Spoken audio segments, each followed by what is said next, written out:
Bonjour, alors ici nous allons calculer un taux moyen d'évolution, mais pas en partant d'évolutions successives, mais en partant de valeurs.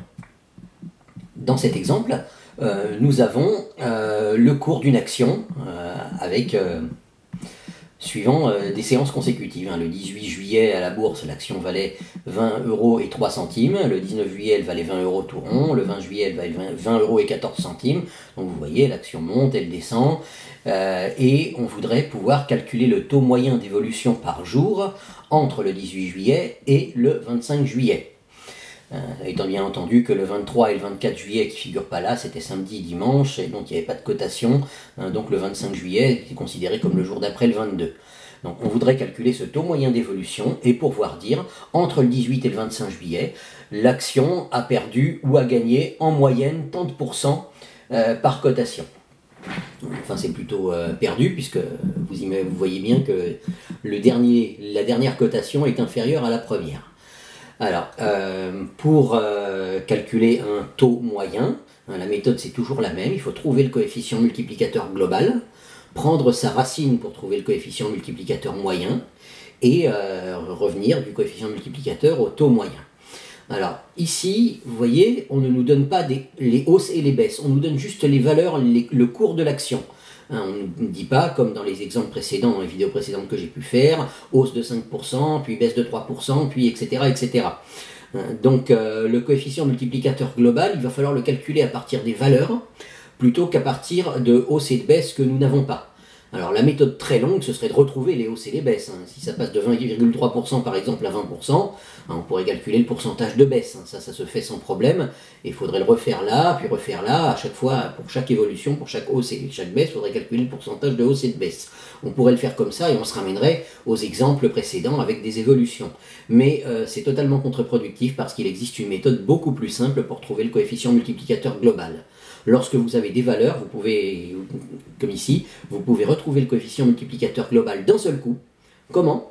Mais en faisant valeur finale divisée par valeur initiale.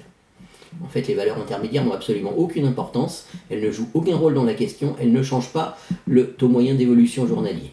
Donc le coefficient multiplicateur global, c'est valeur finale divisée par valeur initiale, donc c'est 19,99 divisé par 20,03.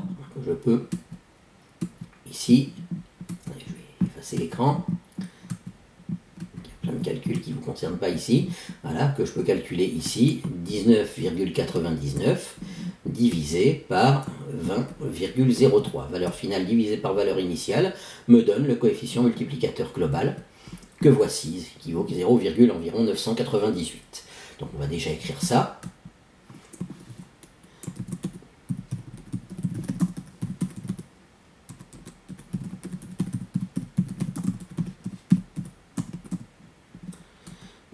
Multiplicateur global, on a donc valeur finale sur valeur initiale, voilà, soit donc 19,99 divisé par 20,03, et ça nous a donné environ, je vais mettre un à peu près égal, ça nous a donné environ, ce que la calculatrice nous a dit, c'est-à-dire 0,998, on va écrire que 3 décimales, à la calculatrice on les gardera toutes, mais sur le papier on écrit que 3 décimales, ça suffira.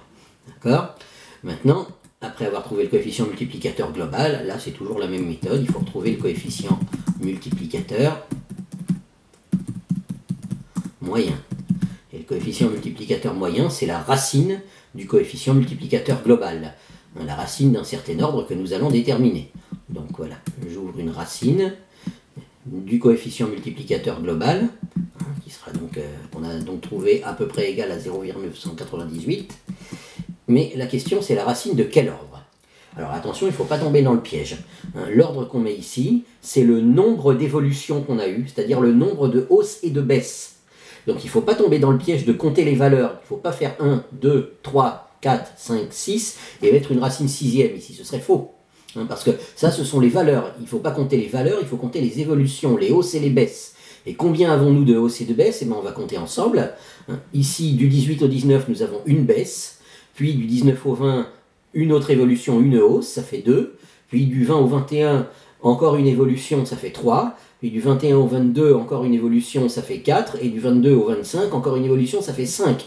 Nous avons dans cette histoire-là 5 hauts et baisses, et pas 6. 6, ce sont les valeurs. Ce qui nous importe, c'est le nombre de hausses et le nombre de baisses. Donc là, nous avons 5 hausses ou baisses, donc nous prenons une racine cinquième. Et voilà ce qui va nous donner le coefficient multiplicateur moyen. D'accord? Donc, ce coefficient multiplicateur moyen-là est à peu près égal, et bien on va le demander à la calculatrice, est à peu près égal à la racine cinquième de ce coefficient multiplicateur global. Alors, vaut mieux calculer avec ce nombre-là, plutôt qu'avec juste 0,998, ce sera plus précis. Donc, comment je fais une racine cinquième? Je fais Shift racine avec un X. Là-haut, là où c'est clignote, vous voyez, je mets le 5 de la racine cinquième. Et en bas, il faut que je recopie ce nombre-là. Alors, plutôt que de tout recopier, on va mettre Shift ans, ce qui veut dire prends la dernière réponse. Il faut que vous sachiez que la calculatrice vous affiche ces chiffres-là, mais elle en calcule plus. Il y en a encore 4 ou 5 qu'elle calcule, mais qu'elle ne vous affiche pas. Donc quand vous prenez, même si vous recopiez tous les chiffres que vous voyez là à la main, ce serait toujours moins précis que ce que fait la calculatrice quand vous appuyez sur AND, parce que la calculatrice, elle prend tous ces chiffres-là, plus ceux qu'elle vous a pas affichés. Donc il y a beaucoup plus de précision en travaillant avec AND. Donc si vous le voulez, travaillez avec AND, si vous le pouvez, pardon. Voilà.